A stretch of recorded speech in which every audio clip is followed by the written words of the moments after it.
Hello friends, welcome back to the daily soap update. आज रात अनुपमा के सीरियल में क्या होने वाला है हम आपको इस वीडियो में बताएंगे। सो गाइस, वीडियो को पूरा देखिएगा, चैनल को सब्सक्राइब करना ना भूलिएगा एंड वीडियो पसंद आने पर प्लीज़ वीडियो को लाइक कीजिएगा। कल के एपिसोड में हम लोगों ने देखा था कि अनुपमा की सर्जरी अच्छे से हो जाती है और घर के सभी लोग उसके वेलकम की तैयारी करते हैं और अचानक सर्जरी के बाद उसकी तबीयत खराब हो जाती है, जिससे समर और वनराज दोनों घबरा जाते हैं। आज के एपिसोड की शुरुआत होगी फैमिली से।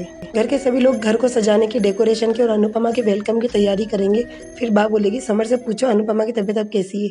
किंजल फोन लगाएगी तो समर फोन नहीं उठाएगा, तो बा बोलेगी कहीं अनुपमा की तबीयत। सब लोग उन्हें चुप करते हुए बोलेंगे ओफो, कल रात भर जागा है, हो सकता है नींद लग गई होगी, इसलिए चिंता मत करो, चलो अपन तो डेकोरेशन की तैयारी करते हैं। और फिर से सभी लोग वापिस से घर को डेकोरेट करने लग जाते हैं। उधर वनराज और समर को दिखाते हैं। जैसे अनुपमा की सांसें रुक जाती है, अचानक धीरे धीरे वो फिर से सांस लेने लग जाती है। जैसे वो सांस लेने लग जाती है, समर, वनराज, डॉक्टर आदि, डॉक्टर सभी को रिलैक्स फील होता है। फिर डॉक्टर आदि बाहर आते हैं, समर उनके पास जाता है और पूछता है अब मम्मी कैसी है। डॉक्टर आदि कहते हैं कि अब वो ठीक है, थोड़ी देर के लिए हम लोग भी घबरा गए थे, वैसे सर्जरी के बाद में ऐसा होता नहीं है, पर उनके साथ होने का केस मुझे समझ में आ रहा है। उनके माइंड की अनकॉन्शियस कंडीशन, एक तो घर में इतना सब कुछ हुआ वो भी उनके माइंड पर असर डाल रहा है, और दूसरी शारीरिक तकलीफ, दोनों तकलीफों का असर था शायद ये। वैसे अब वो बिल्कुल रिलैक्स है और मुझे लगता है कि वो बहुत जल्दी उन्हें मैं डिस्चार्ज भी कर दूंगा। तो आप लोग यहाँ यहीं पर रुकिए, मैं देख के आता हूँ कि उन्हें कब डिस्चार्ज करना है। ऐसा बोलकर डॉक्टर आदि वहाँ से चले जाते हैं। इसके बाद में उधर काव्या को दिखाते हैं। काव्या बोलती है वी कहाँ चला गया, अभी तक नहीं आया। और वो वी को फ़ोन ट्राई करती है। इतनी देर में राखी दवे आती है और बोलती है क्या बात है, यहाँ पर इस तरह से अकेली खड़ी हो, फिर से मिस्टर शाह आप तुम्हें बताकर नहीं गए कि वो कहाँ जा रहे। काव्या कहती है और कहाँ, अनुपमा के पास गया होगा। और देखो, एक तो वो ना बार बार अपनी एक्स वाइफ के पास चले जाते हैं। जैसे वो लोग सामने देखते हैं तो सभी लोग फूलों से घर को सजाने की तैयारी करते हैं। तो राखी दवे उसे भड़काते हुए बोलती है देखो, यहाँ पर अपनी पुरानी बहू के वेलकम की कितनी तैयारी चल रही है, और यहाँ पर नई बहू के बारे में किसी ने पूछा तक नहीं, उसको एक गिलास पानी का भी नहीं पूछा। राखी दवे की बात सुनकर काव्या को बहुत गुस्सा आती है। फिर हम लोगों को दिखाते हैं काव्या गुस्से में वहाँ पर जाती है, जाकर फूलों की माला, कार्ड्स वगैरह सब कुछ नीचे गिरा देती है और कहती है मैं ऐसा नहीं होने दूंगी।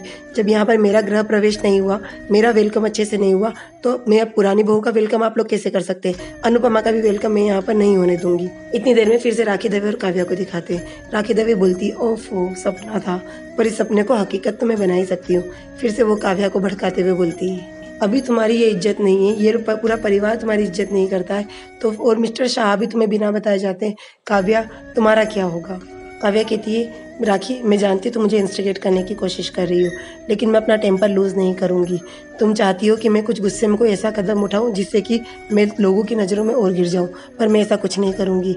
और जो रही बात गिव अप करने की, तो गिव अप तो मैंने कभी नहीं किया है। बस एक बार अनुपमा की तबीयत ठीक हो जाए, इसके बाद में मैं वी को क्या, इस पूरे परिवार को बताऊंगी। वी से अकेले से नहीं, चुन चुन कर बदला लूंगी इस पूरे परिवार से।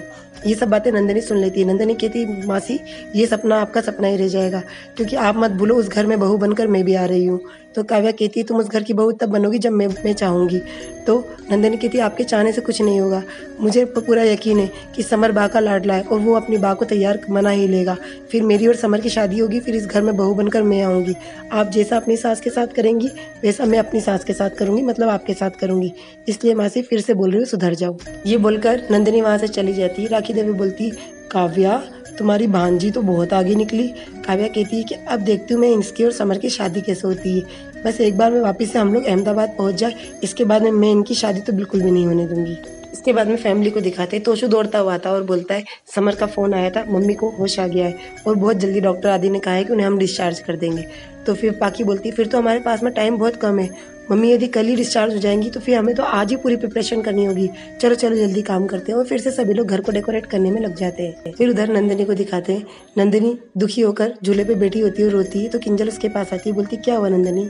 नंदिनी कहती है मैं चाहती हूँ कि जल्दी से जल्दी मेरी समर से शादी हो जाए, मैं इस घर में आ जाऊँ, वरना काव्या मासी का तो प्लान है कि वो इस घर के लोगों को बहुत परेशान करेगी, बहुत दुखी हूँ मैं उनसे। तो फिर किंजल बोलती है तुम किसी बात की चिंता मत करो, अभी हम लोग ऐसा उनका प्लान सक्सेस होने ही नहीं देंगे और तुम्हारी और समर की शादी तो जरूर होगी। नंदिनी कहती है हाँ, बस एक बार मेरी और समर की शादी हो जाए, फिर इस घर में आकर मैं काव्या मासी का तो कचूमर बना दूंगी। तो किंजल बोलती चिंता मत करो, तुम अकेली नहीं, हम सब मिलकर उनका कचूमर बनाएंगे। और दोनों गले मिलती है। तो ये बात दूर खड़े तोशु, बापूजी और पाखी तीनों सुन लेते हैं। तोशु बापूजी को हक करते हुए बोलता है देखा बापूजी, हमारा घर सेफ हाथों में है, बाकी बोलती हाँ, जब हम सभी लोग साथ में तो काव्या इस घर के लोगों का कुछ नहीं बिगाड़ सकती, हम साथ साथ है। और तीनों लोग बहुत खुश हो जाते हैं। उधर हॉस्पिटल में समर को दिखाते, समर गणेश जी के पास जाता है, उन्हें प्रसाद चढ़ाता है, हाथ जोड़ता है। वहीं पर वनराज भी आता है, वो भी हाथ जोड़ता है। समर उसे देखकर बोलता है अब ये सब नाटक करने की जरूरत नहीं है मिस्टर शाह, आप ये सब करके क्या जताना चाहते हैं, हॉस्पिटल में रुककर क्या दिखाना चाहते हैं, ये सब नाटक आप बंद कर दीजिए। ये बोलकर जैसे ही समर वहाँ से जाता है तो फिर वनराज उसका हाथ पकड़ लेता है और उससे कहता है बेटा तू तेरी मम्मी को जितने समय से जानता है मैं उससे ज़्यादा समय से जानता हूँ। 26 सालों का रिश्ता है हमारा। चलो ठीक है, आज हम पति पत्नी नहीं, लेकिन एक दूसरे को तब से जानते हैं। उसकी फ़िक्र तो हमेशा रहेगी, मैं जानता हूँ, मेरी भी फिक्र उसे हमेशा रहेगी। तो वो हम फीलिंग अपनी नहीं ख़त्म कर सकते हैं। यहाँ पर मैं किसी को कुछ दिखाने के लिए नहीं आया हूँ, मुझे मेरे बच्चों की माँ की चिंता है और मैं सिर्फ यही चाहता हूँ कि मेरे बच्चों की माँ बहुत जल्दी अच्छी हो जाए और वापस से आकर मेरे बच्चे को और मेरे परिवार को संभाल ले। वनराज की ये सब बातें सुनता है समर, तो समर उसे प्रसाद देता है। वनराज भी प्रसाद उठाता है और समर वहाँ से चला जाता है। फिर अनुपमा को दिखाते हैं, अनुपमा होश में आती है, समर वहीं बैठा होता है। बोलता है रॉक स्टार, आपने तो मुझे डरा ही दिया था। तो अनुपमा कहती मुझे कुछ नहीं होगा बेटा कभी भी। डॉक्टर आदि भी बोलते हैं अब आपकी सर्जरी बहुत अच्छे से हो गई, लेकिन मैं आपसे ये नहीं कहूँगा कि आप बिल्कुल ठीक है। अभी आप बिल्कुल ठीक नहीं है, आपको रेस्ट भी करना है और अपने दिमाग को भी पूरी तरह से आराम देना होगा। अनुपमा कहती है ठीक नहीं हूँ तो क्या हुआ, मुझे पूरा विश्वास है कि बहुत जल्दी ठीक हो जाऊंगी। मुझे मेरे बच्चों और परिवार को संभालना है, मुझे बहुत काम करना है, इसलिए मैं ठीक हो जाऊंगी। तो वहीं पर खड़ी डॉक्टर बोलती है हम महिलाओं की यही प्रॉब्लम है, वो सर्जरी हुई तो उनको ऐसा लगता है कि बस जो भी समस्या थी वो पूरी तरह से ख़त्म हो गई है, सर्जरी हो गई है, लेकिन अभी शरीर बिल्कुल फिट नहीं हुआ है। आपको प्रॉपरली रेस्ट और अपने खान पान का बहुत ध्यान देना होगा। समर कहता है अनुपमा से सुना आपने, अब कोई जिद नहीं चलेगी आपकी, आपको खाने पीने का ध्यान देना है, अब से कोई आपको नया काम नहीं करना है, सिर्फ अपना ध्यान रखना है। अनुपमा कहती है हाँ ठीक है। फिर समर बोलता है मम्मी सही बताइए, आपको अंदर से अच्छा लग रहा है, कुछ आपको तकलीफ तो नहीं हो रही ना। अनुपमा कहती है नहीं मुझे कोई तकलीफ नहीं हो रही, मुझे बहुत अच्छा लग रहा है। डॉक्टर आदि बोलते हैं हाँ, और अगर आपने रेस्ट नहीं किया, यदि ये कुछ काम किया तो आपको पनिशमेंट के तौर पर आपके बिल में 10% एक्स्ट्रा में बढ़ा कर दूंगा। सभी लोग हंस देते हैं। अनुपमा भी धीरे से मुस्कुराती, फिर उसकी नज़र वनराज पर पड़ती है। वनराज को देखकर वो आंखें बंद करके मुंह फेर कर लेट जाती है। डॉक्टर आदि बोलते हैं आप लोग आराम कीजिए, मैं देख के आता हूँ डिस्चार्ज की प्रोसेस कहाँ तक पहुँची। जैसे डॉक्टर आदि बाहर आते हैं तो वनराज भी आता और कहता है कि आदि थैंक यू ये सब करने के लिए। तो डॉक्टर आदि बोलते हैं मैं तो डॉक्टर हूँ, हमारा तो ये सब फर्ज ही है। तो वो बोलता है और तुम बिल की चिंता मत करना, मुझे बिल बता देना, मैं पे कर दूंगा। जानता हूँ अभी जॉब नहीं है मेरे पास में, पर कुछ पुरानी सेविंग है कि मैं आराम से पे कर सकता हूँ। तो डॉक्टर आदि बोलते हैं कि आप चिंता मत कीजिए, इस बारे में अनुपमा जी से मेरी पूरी डील हो चुकी है, उन्होंने कहा है कि वो इंस्टॉलमेंट में दे देंगे। तो वनराज कहता वो नहीं दे पाएगी क्योंकि अभी तो स्कूल भी ओपन नहीं है और वो डांस क्लास भी नहीं कर पाएगी, तो वो कैसे देगी।